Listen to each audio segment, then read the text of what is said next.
he is a businessman. Yes. And it makes a lot of sense when he talks business. For example, fiscal discipline.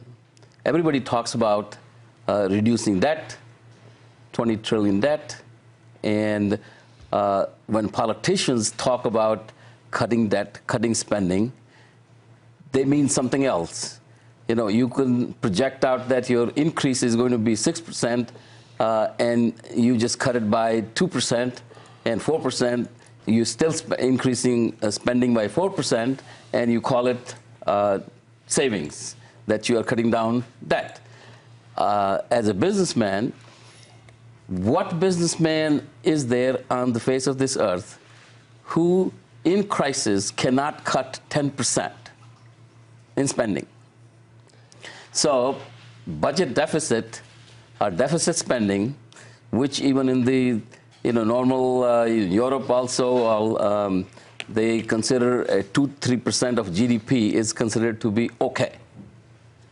Now, I know Andrew will have this question, and I'll just ask it not for him, but the response would be that you compare the two plans, and Donald Trump, you combine the tax cuts with some of the military spending and some of the other things, and you actually end up adding more to the deficit than the way Hillary Clinton's plan is scored. He's just not talking about cutting spending. No, I see. He's talking about making government efficient. Well, that's what it. See, you would have faith that a businessman knows how to, as he said, 10%. You go. You don't even have to think about cutting 10%. You could cut. This is just the politicians just talk about shifting from this bucket to this bucket and spending so much and revenue to be so much, right. But they don't understand how businesses are Just so run. I understand, where have you read that or heard him say that he plans to cut spending?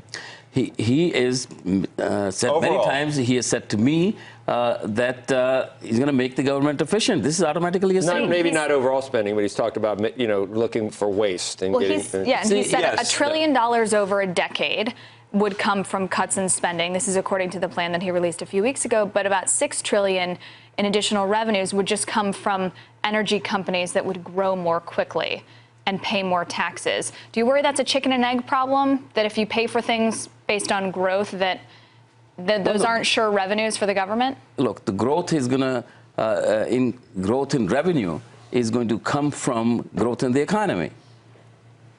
So if you actually grow the economy instead of 1%, 3% or 4% per year, your revenue is going to increase. Automatically, the government revenue is going to increase because everybody is going to do better. Hey, CNBC fans, thanks for checking out our YouTube channel. Here you're going to find videos packed with all of the information that you need to be smarter about your finances. You can subscribe by clicking right here and click on all the videos around me or the I right here to watch the latest from CNBC. Thanks for watching.